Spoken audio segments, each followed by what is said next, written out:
Monsieur le ministre de l'économie, vous étiez activiste hier, même si aujourd'hui, ce terme, vous refusez ce terme parce que c'est synonyme de peste. Mais monsieur Maïs Moussi, vous étiez hier lanceur d'alerte, activiste, membre de la société civile.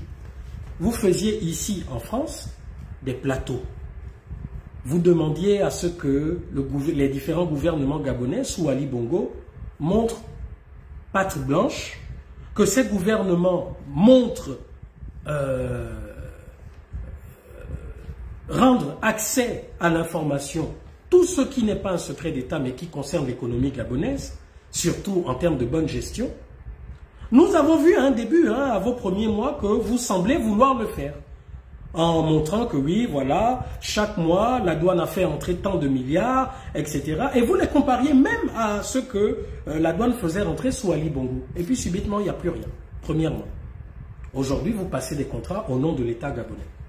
Sur votre page Facebook, ce qui est quand même curieux, c'est que vous diabolisez les réseaux sociaux, sauf quand c'est vous qui les utilisez.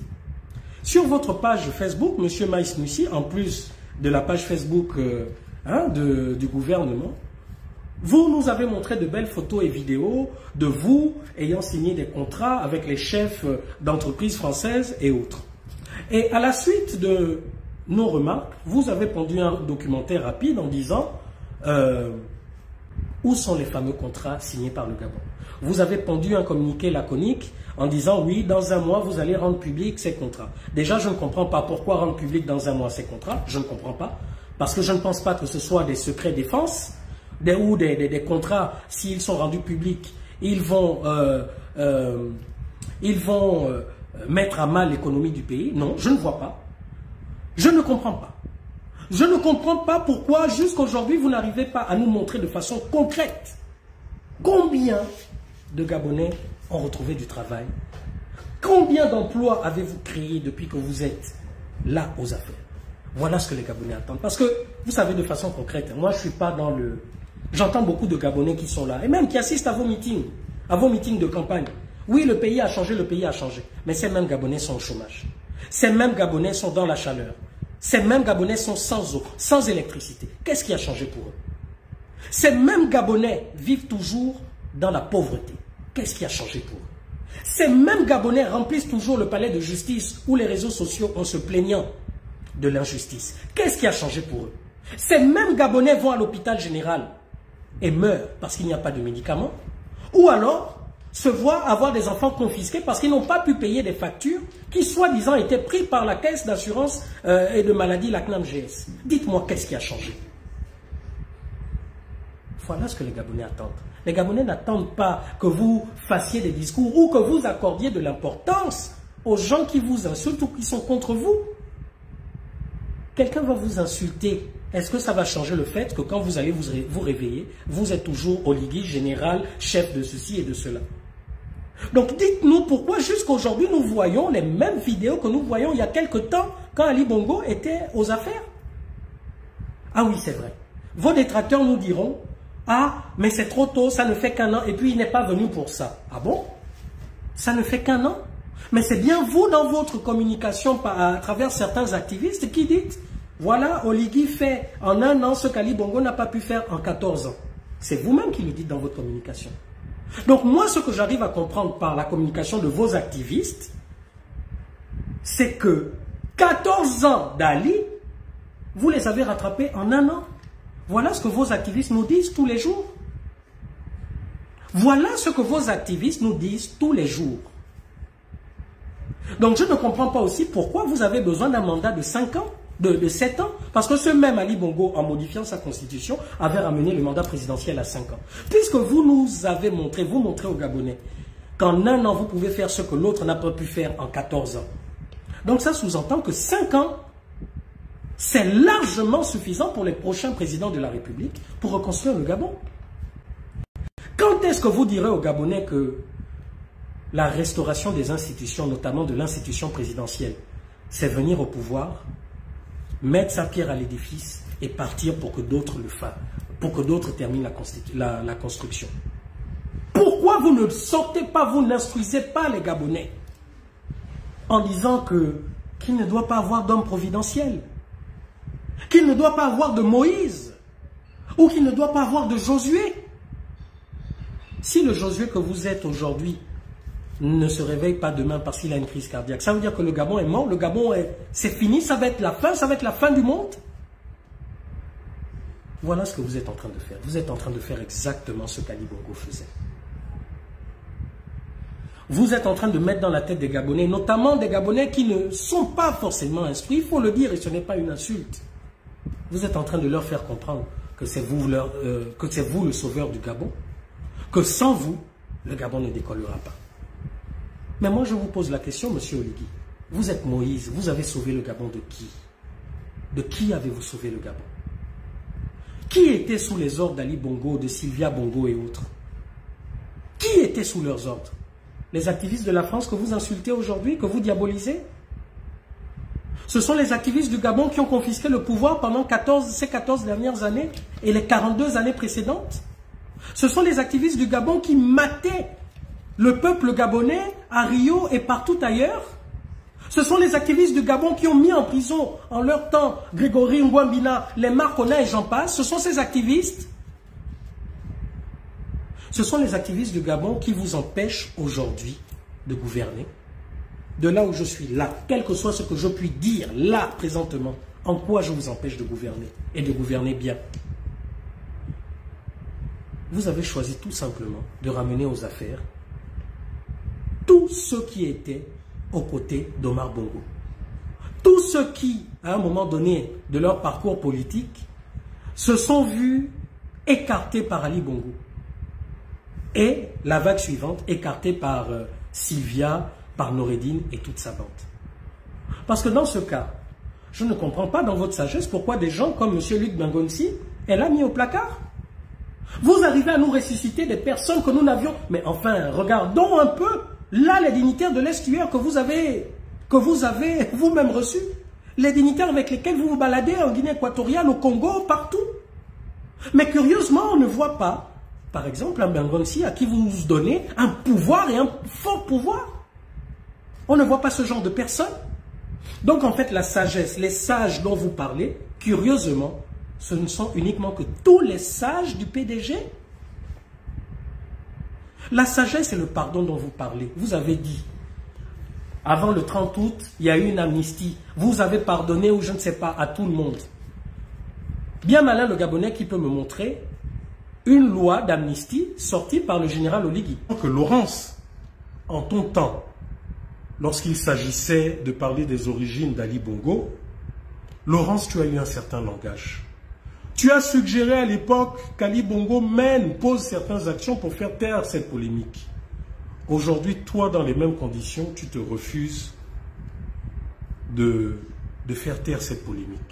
Tu te plaignais du fait que le pouvoir en place muselait, je dis bien muselait la contradiction. Vous vous plaignez du fait que Ali Bongo avait muselé la presse. Que sous Ali Bongo, la presse ne pouvait pas effectuer son travail de façon libre. Vous vous plaignez que sous Ali Bongo, les dissidences, les voix dissidentes de celles du parti au pouvoir ne pouvaient pas s'exprimer sur la télévision nationale. Madame Laurence Ndong, qu'est-ce qui a changé depuis que vous êtes à la tête du ministère de la Communication? Il n'y a toujours pas de voix dissonante qui puisse s'exprimer sur la télévision nationale et la radio gabonaise. Si ce n'est des personnes que vous-même vous choisissez. Moi, j'aurais aimé, avec l'expérience que vous avez, j'aurais aimé que vous mettiez en place des émissions qui puissent permettre, par exemple, à nous, diaspora, de nous exprimer. J'aurais aimé que vous puissiez mettre en place des émissions, aujourd'hui la technologie le permet, d'avoir une émission sur Gabon Première, sur Gabon 24, où les voix opposées au CTRI, mais puissent s'exprimer de façon polie, de façon calme, puissent exprimer le ressenti face à la politique qui est mise en place. Madame Laurence Ndong, est-ce que ce n'est pas ce que vous avez longtemps décrié face à Ali Bongo et à tous ces ministres de la communication? Est-ce que ce n'est pas vous aujourd'hui qui faites exactement ce que vos prédécesseurs font? Aujourd'hui, vous pouvez mettre en place une émission plateau télévision, Gabon Première, et aujourd'hui, grâce à des mélangeurs tels que celui que j'ai et autres, il y a la possibilité de faire en sorte, en duplex, que voilà, un de vos ministres, l'émission se passe avec votre ministre de l'économie, par exemple, et avec, je ne sais pas qui je puisse donner, et avec un Daniel Mangara, par exemple, aux États-Unis. Vous n'allez pas me dire également que là, vous avez peur parce qu'il y aura des insultes. Arrêtez. Et là, à ce moment, on verra véritablement si vous êtes aujourd'hui des démocrates ou si vous êtes tout simplement une nouvelle dictature qui refuse d'entendre toute contradiction parce que c'est ce que vous faites. Ma grande sœur Laurence, c'est exactement ce que tu fais.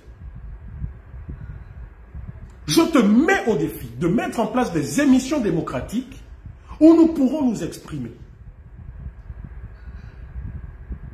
Je vous mets au défi. Monsieur Oligui, Laetitia Ngalibika, je vous mets tous au défi. Parce que vous voyez encore une fois, quand on vous dit que souvent les dés sont pipés, n'est-ce pas le même monsieur Oligui qui nous a dit, voilà, je vous envoie souvent des journalistes pour vous piéger, pour vous poser telle ou telle question. N'est-ce pas ça? La presse aux ordres? Est-ce que vous pensez qu'ici en France, les journalistes, lorsqu'ils font leur enquête ou je ne sais trop quoi, ils ont besoin qu'un ministre ou un homme politique leur demande, leur dise va faire ci, va faire ça? Je vous ai montré un exemple.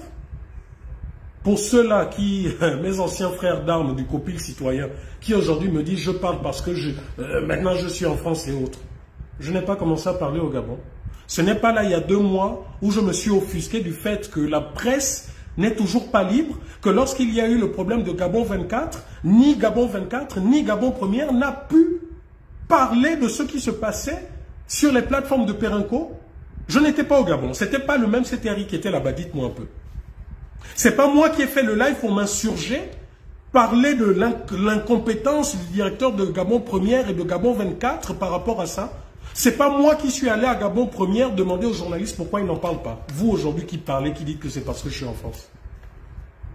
Les lives ne sont pas sur ma page.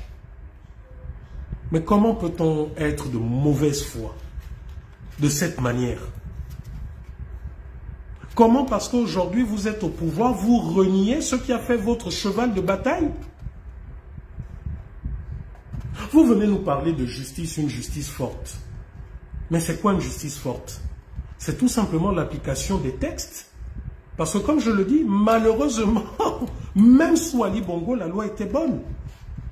Même s'il a créé des lois sur mesure, mais je vous le dis, même sous Ali Bongo, la loi était bonne. Mais vous parlez de justice qui doit être forte. Lorsque vous envoyez vos activistes réduire Steve Akam, alias Ramon Kota, vous lui faites passer pour un proxénète, vous lui faites passer pour quelqu'un qui, en fait, voilà, c'est un Camerounais, qui est un sans-papier au Gabon, un voyou, etc. Alors que Steve Akam a travaillé au ministère de l'Intérieur aux côtés de André Baobam. Steve Akam est au Gabon depuis plus d'une dizaine d'années. Steve Akam fait de l'activisme contre Paul Biya depuis des années. Ses pages Twitter, ses pages TikTok sont là. Tout Gabonais peuvent aller. J'ai fait des captures d'écran que j'ai publiées sur ma page il y a quelques jours. Et quand je vois certains de vos activistes qui sortent pour dire « Oh oui, moi je connais tel », vous racontez des histoires. Mais en même temps, ces activistes ne disent pas « Bon, les droits de ce gars ont été violés, on l'a envoyé à la mort certaine, on l'a envoyé à la torture. » Non, ça ne vous dérange pas. Des activistes qui eux-mêmes ont connu de l'injustice, des activistes qui eux-mêmes se sont vus incarcérés injustement au Gabon, ce sont ces activistes-là que vous envoyez, qui chantent maintenant du matin au soir Oligui, Oligui ceci. Ce sont ces activistes qui sont en train de dépeindre d'autres activistes comme étant des proxénètes, comme étant des propriétaires de groupes WhatsApp de ceci et de cela.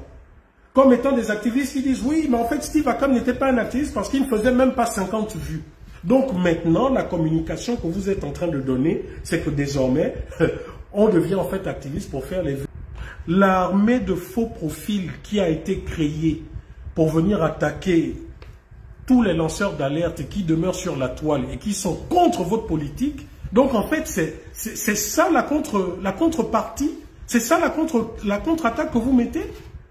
Mais moi, j'aurais encore compris que ces activistes-là mettent en pratique tout ce qu'ils dénonçaient. Nous sommes là, comme j'avais dit la dernière fois sur un live. Nous avons tapé sur des gens comme Gamin Yalanzel, contre Jafet Beyemé, contre, il y avait qui? Tout cela qu'on voyait là, les Black Boys, nous avons tapé sur eux, on les a traités de kunabélistes, on les a traités de ceci.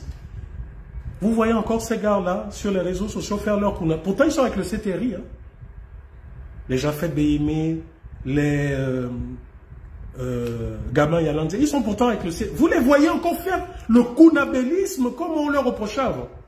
Aujourd'hui, les activistes d'hier qui leur tapaient dessus pour ça font même pire. Ils font pire que les casquettes CTRI, les polos CTRI, les sweatshirts CTRI, les machins, etc. Les mêmes aujourd'hui qui chantent au Ligui jour et nuit. Mais je dis finalement, le changement là dont vous parlez, la transition là dont vous parlez, cette transition-là n'arrive pas à adopter le symposium de la justice pour que la justice devienne libre. Votre CTRI qui a le Sénat, c'est pour lui. Le Parlement, l'Assemblée nationale, c'est pour lui. Mais ce CTRI n'arrive toujours pas à faire en sorte que la justice soit indépendante. Ce CTRI n'arrive toujours pas à faire en sorte que les droits des Gabonais et des étrangers vivant au Gabon soient respectés. Steve Akam a été extradé du Gabon en violation des lois gabonaises, en violation du code pénal, du code de procédure pénale en matière d'extradition au Gabon. Mais ça n'intéresse pas tous nos activistes là qui viennent parler de lui. Et je vous dis, sachez une chose, Steve Akam n'est pas le seul. Il y a d'autres activistes, d'autres pays étrangers, qui ont fui leur pays depuis des années, qui se cachaient au Gabon et qui font comme on est en train de faire, qui ont déjà été arrêtés plusieurs fois. Donc pourquoi faire aujourd'hui comme si des gens comme moi, nous sommes là pour saboter votre transition? Vous ne dites pas aux Gabonais, aujourd'hui, grâce aux enquêtes que nous avons réalisées, grâce au travail que j'ai avec d'autres que nous avons fait, vous ne dites pas au Gabon, aujourd'hui, l'argent que le CTRI est en train d'engranger grâce au pétrole. Vous n'en parlez pas. Puisque nous tous, activistes, nous sommes des impolis, nous sabotons votre transition. Mais vous ne dites pas aux Gabonais qu'aujourd'hui, grâce au travail que nous avons fait, il y a beaucoup de milliards que le CTRI a récupérés auprès de certaines compagnies, auprès de certains qui avaient des puits de pétrole comme propriété. Vous n'en parlez pas. Ce que je vous ai remis en main propre, monsieur Oligui. Vous venez devant les Gabonais dire, oui, nous, activistes en France, nous sommes contre la transition. Mais dites ce qui est. Dites la vérité. Oh, tu attaques tes frères. Oh, machin. Pourquoi tu livres Stéphane, machin. Moi, je vous dis personnellement, Landry Amian, la seule chose dans leur affaire qui me chagrine, c'est peut-être Stéphane. Mais le reste, là, les Landry, les... Et comme je vous ai dit, et comme Stéphane lui-même l'a dit, je ne fais pas des lives pour l'attaquer, hein, mais je fais des lives comme actuellement, où je dis ce que nous voyons tous. Quand Oligui parlait de « oh, la justice, oh, mais il parlait de qui? Dites-moi un peu. Parce que s'il parlait des activistes qui sont en France, qu'ils auraient insultés, ou quoi. Mais dites-moi, les activistes qui sont là-bas au Gabon et qui insultent, là, quoi, la justice, après le 30 août, là, ne... Parce que c'est injure publique, non? Monsieur le procureur de la République. Quoi, les injures des activistes qui nous narguent, qui nous menacent, on verra où vous allez rentrer encore au Gabon. Les menaces publiques, là, quoi, ça... la justice, M. Ropona, ne qualifie pas ça d'injure, menace publique ou trouble à l'ordre public comme vous nous avez fait pendant longtemps. Donc les injures publiques, c'est seulement pour les activistes qui sont en dehors du Gabon. Mais ceux qui sont au Gabon et qui insultent les autres. Moi, je veux voir cette justice. Hein. J'ai des affaires là-bas au Gabon. La même justice gabonaise a reconnu que je n'avais pas diffamé concernant Gabon 24. Mais pourquoi pour me payer ce que vous me devez, la même justice là, le dossier est dans le tiroir? Pourquoi les plaintes que j'ai déposées, la justice est dans le tiroir? Pourquoi mon petit frère Yann Ngonga, dont vous-même avec vos procureurs, vous avez écrit un papier? Oh, ses mains ont été détruites par une grenade militaire, pourquoi la même justice-là n'arrive toujours pas à le dédommager, n'arrive toujours pas à faire en sorte qu'il puisse repartir à l'école? Les civils, vous êtes muets. Vous êtes muets.